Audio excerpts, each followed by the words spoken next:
இந்த வீடியோ பார்த்துருக்க எல்லாருக்குமே இந்த விஜய் அபிஷேக்கோட ஒரு ஸ்ட்ராங்கான வணக்கத்தை சொல்லிடுறேன். நம்ம டெய்லி ஒரு ஸ்டோரி சொல்லிட்டு இருக்கோம்ல. இன்னைக்கு எதை பற்றி பேச போகிறோம் அப்படின்னா, ஒருத்தர் கெரியரோட உச்சத்துல இருந்து மக்களுக்காக சேவை செய்யணும் அப்படின்னு சொல்லி வந்தவரை கூட இருக்கிறவங்க எல்லாருமே குழப்பி விட்டு இப்போ கட்சியை கலைக்கிற அளவுக்கு போயிட்டாரு. இப்போ வந்து இதே மாதிரி பண்ணிருந்தீங்கன்னா போகிற போக்கில் கட்சியை கலைச்சிட்டு அப்படியே போக வேண்டியதான் அப்படின்ற ஒரு மைண்ட் செட்டில் வந்து தாவேகா தலைவர் விஜய் வந்துட்டாரு அப்படின்ற ஒரு செய்தி ஒன்று வெளியே வந்திருக்கு. ஸோ அதை பற்றி தான் இந்த வீடியோவில் பேச போகிறேன். யார் இதுக்கு காரணம், என்ன நடக்குது, தாவேக்காக்குள்ளே என்ன நடந்துக்கிட்டு இருக்கு அப்படின்றது தான் நான் ஃபுல்லாக சொல்ல போகிறேன். அதை பற்றி நீங்கள் தெரிஞ்சுக்கணும் அப்படின்னா இந்த வீடியோ ஃபுல்லாக பாருங்கள். நான் உங்கள் விஜய் அபிஷேக், இது நம்ம ஜெம் டிவி.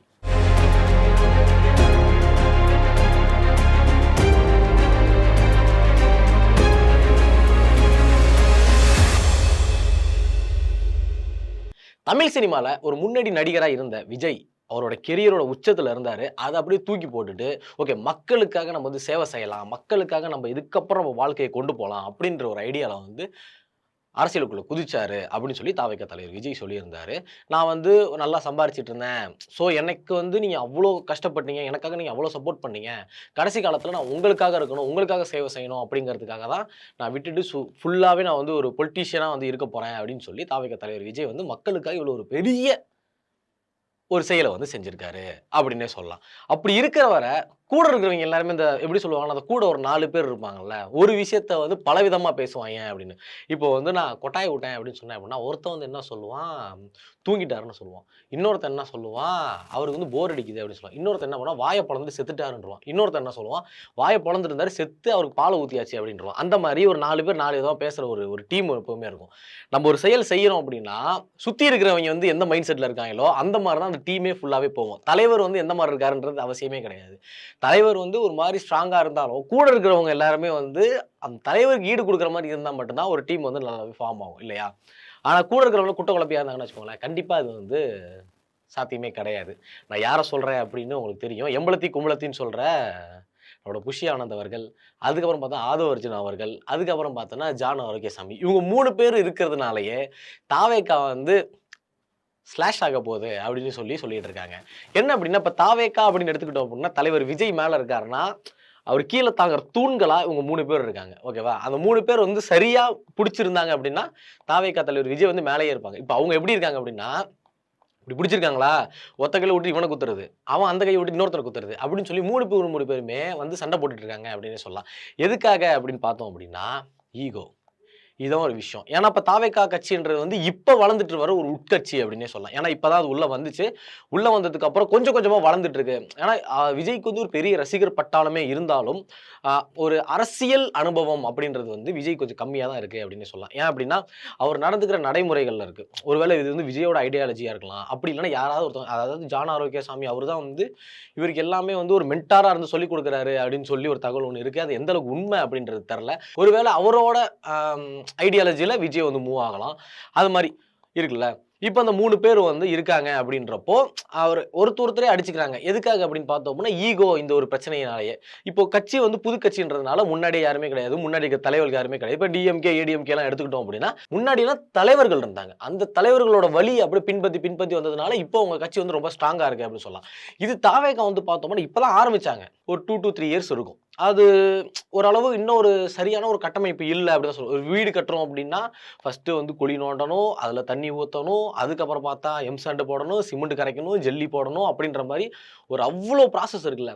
அந்த மாதிரி ஒரு கட்சி ஆரம்பிக்கணும் அப்படின்னா சரியான கொள்கை இருக்கணும், அந்த கொள்கைக்கு முரண்பாடாக நம்ம எதுவுமே பண்ணக்கூடாது, அதுக்கேற்ற மாதிரியே மூவ் பண்ணணும், எல்லாருமே அனுசரித்து போகணும் அப்படின்ற மாதிரி ஏகப்பட்ட லிஸ்ட் இருக்கு. ஏன்னா மக்களுக்கு நம்மளை பிடிக்கணும் அப்படின்னா அது எல்லாமே பண்ணணும். அந்த மாதிரி தாவேகா என்ன எதுவுமே பண்ணலை அப்படின்னு சொல்லி. ஏன்னா கட்சியோட கொள்கை இன்னும் அவங்க முழுசா அறிவிக்கவே இல்லை. ஏன்னா இங்கே எங்கே போனாலுமே கேட்குற முதல் கேள்வி அதான் தான் இருக்குது, கொள்கை என்ன தலைவா அப்படின்ற மாதிரி தான் கேட்டுட்டு இருக்காங்க. அதுவுமே இல்லை அப்படின்னு தான் சொல்லலாம். இப்போ வந்து இப்போ இந்த கட்சி இருக்குது அப்படின்ற ஒரு முதன்மை கட்சின்றதுனால அடுத்தடுத்த முடிவு வந்து எப்பவுமே தலைவர் எடுக்க மாட்டார், கீழே இருக்கிறவங்க எல்லாரும் தானே முடிவு பண்ணுவாங்க. அப்படி இருக்கிறப்போ அடுத்தடுத்த செயலை வந்து யார் முடிவு எடுக்கிறதுல இவங்க 3 பேருக்கு ஒரு கிளாஷ் இருக்கு. ஒன்று வந்து ஆதவ அர்ஜுன் வந்து நான் தான் எடுப்பேன் அப்படின்றாரு, இன்னொருத்தர் புஷி ஆனந்த் நான் தான் எடுப்பேன்றாரு, நடுவில் வந்து இவரும் வந்து நின்றுக்கிட்டு ஜான் ஆரோக்கியசாமி நான் தான் எடுப்பேன் அப்படின்னு சொல்லிட்டு நின்றுருக்கு. 3 பேருக்குள்ளேயுமே இந்த ஒரு கிளாஷ் இருக்கு. அதாவது ஒத்துமையே இல்லை அப்படின்றதான் ஒரு முழுக்க உண்மையா இருக்கும் அப்படின்னு நான் நினைக்கிறேன். எப்படின்னா அதாவது ஒத்துமையே இல்லாமல் போட்டு ஏன்னா இந்த ஸ்டேஜ் வந்து உனக்கு, இந்த ஸ்டேஜ் வந்து உனக்கு, இந்த ஸ்டேஜ் உனக்கு அப்படின்ற மாதிரி பிரித்து கொடுத்துட்டாங்க அப்படின்னா பிரச்சனை இல்லை. யாரு எந்த இதில் இருக்காங்க அப்படின்றத உங்களுக்கு தெரில, எந்த ஒரு ஸ்டேஜில் இருக்காங்க அப்படின்றதே தெரில. எல்லாரும் வேலை பார்ப்போம், எல்லாரும் இதை செய்வோம், எல்லாரும் அதை செய்வோம் அப்படின்ற ஒரு கோஆர்டினேஷனே இல்லாததுனால இந்த கட்சி வந்து ஒரு பெரிய டிராபேக்கா இருக்கும் அப்படின்றது மக்களோட கருத்து. இன்னொரு விஷயம் என்ன அப்படின்னா, இப்போ வந்து கரூர்ல நடந்த அந்த ஒரு இன்சிடென்ட்டா இருக்கட்டும். இதுக்கப்புறம் தான் தாவேகா வந்து ரொம்பவே டவுன் ஆயிருச்சு அப்படின்னு சொல்லலாம். ஏன்னா இந்த இஷ்யூ நடந்ததுக்கு அப்புறம் முன்னாடி வந்து அந்த கரூர் மேட்டர் நடக்கிற வரையும் வச்சுக்கோங்களேன், தாவேகால இருந்து ஏதாவது ஒரு நியூஸ் வந்துகிட்டே இருக்கும். இந்த மாதிரி ஏதாவது ஒரு அறிக்கை விடுவாங்க. என்ன விஜய் அதை பத்தி கேள்வி கேட்பாரு, இதை பத்தி கேள்வி கேட்பாரு. டக்கு டக்கு டக்கு டக்கு டக்குன்னு தாவேகா தாவேகா தாவேகா தாவேகா தாவேகா தான். ஆனா கரூர் மேட்டருக்கு அப்புறம் தாவேகாவை தேடினேன். வேற எதுவும் இல்ல. ஏன்னா அதுக்கப்புறம் அந்த கட்சியிலேருந்து எந்த ஒரு இதுவுமே வரல. ஆஸ் யூசுவல் வந்து பார்த்தோம் அப்படின்னா, புஷி ஆனந்த் அவர்கள் வந்து எங்க போனாரு அப்படின்னு தெரியல. ஆனா வரப்ப டை அடிச்சுட்டு கெட்டப்பலாம் மாத்திட்டு இருந்தாரு. தலைமறைவா இருந்தாருன்னு நெனைக்கிறேன்.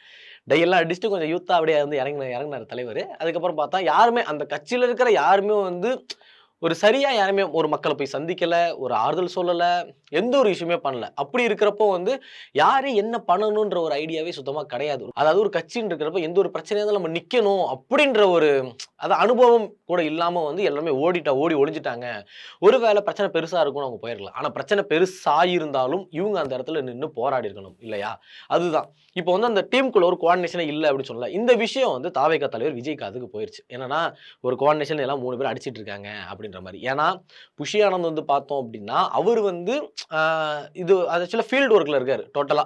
ஏதாவது இப்போ வந்து ஒரு அந்த ஏரியாவோட எம்எல்ஏவ பார்க்கறது, அதுக்கப்புறம் அங்க இருக்கிற மக்கள பார்க்கறது, அங்க இருக்கிற அதாவது கட்சி நிர்வாகிகள பார்க்கறது அப்படின்ற மாரி. இதே ஆதவ அர்ஜுனா வந்து பார்த்தோம் அப்படின்னா, அவர் வந்து ஆன்லைன்ல அதாவது இந்த ஆன்லைன்ல மெம்பர்ஸ் எல்லாமே ஆட் பண்ணுவாங்கல்ல, அந்த மாரி அந்த ஸ்டேஜ்ல அவர் இருக்காரு. அப்படின்னு சொல்லி ஆளாளுக்கு பிரிச்சுட்டு இருக்காங்க. இப்போ அவங்க 2 பேருமே வந்து ஒரு முன்னாடி நடந்த சண்டையில 2 பேரும் மாறி மாறி சண்டை போட்டுட்டு இருந்தாங்க. ஏன்னா இப்போ வந்து ஆதவ அர்ஜுனாவோட ஃபேன்ஸ்ன்னு இருப்பாங்கல்ல, அதாவது அவருக்கு பின்னாடி ஒரு கூட்டம் இருக்குல்ல, அவர் வந்து புஷி ஆனந்த கலாய்க்கிறது. புஷி ஆனந்த் குரூப்ல இருந்து வந்து ஆதவ அர்ஜுனாவ கலாய்க்கிறது அப்படின்னு சொல்லி மாறி அடிச்சிட்டு இருந்தாங்க. இதுல வந்து சில பல உண்மைகள் எல்லாமே வெளிய வந்துச்சு அப்படின்னு சொல்லலாம். இதுல ஜான் ஆரோக்கியசாமி வந்து எப்ப நடுவுல வந்தாருன்றது தான் ஒரு பெரிய சந்தேகமா இருக்கு. இப்போ இவங்க 3 பேர் தான் சண்டை போட்டுருக்காங்க. இந்த விஷயம் வந்து தாவேகா தலைவர் விஜய் காதுக்கு போயிருச்சு. அந்த விஜய் காதுக்கு போனதுக்கு அப்புறம் அவர் என்ன சொல்லியிருக்காரு அப்படின்னா, இந்த மாதிரி நீங்க நடந்துட்டு இருந்தீங்க அப்படின்னா கட்சியை கலைச்சிட்டு வேணவே வேணான்ட்டு நான் பாட்டுக்கு நடிக்க போயிருவேன் அப்படின்ற மாதிரி அவர் ஒரு வார்த்தை சொல்லிட்டாரு. இதை கேட்டதுக்கு அப்புறம் கட்சியில இருக்கிற எல்லாருக்குமே ஒரு பெரிய ஷாக் ஆயிருச்சு அப்படின்னு சொல்லலாம். ஏன்னா இவங்க 3 பேரும் சண்டை போட்டு இருக்கிறத பார்த்துட்டு கீழே இருக்கக்கூடிய கட்சி நிர்வாகிகள் அவங்களும் சண்டை போட்டுட்டு இருக்காங்க. ஏன்னா மேல இருக்கவனே சண்டை போட நம்மளும் சண்டை போடலாம், வாடா அடிச்சுக்கலாம் அப்படின்ற மாதிரி சண்டை போட்டுட்டு இருக்காங்க அப்படின்னு சொன்னா. ஏன்னா ஒரு தலைமை கரெக்டா இருந்தாதான் அது கீழே இருக்கிறது எல்லாமே கரெக்டா இருக்கும்.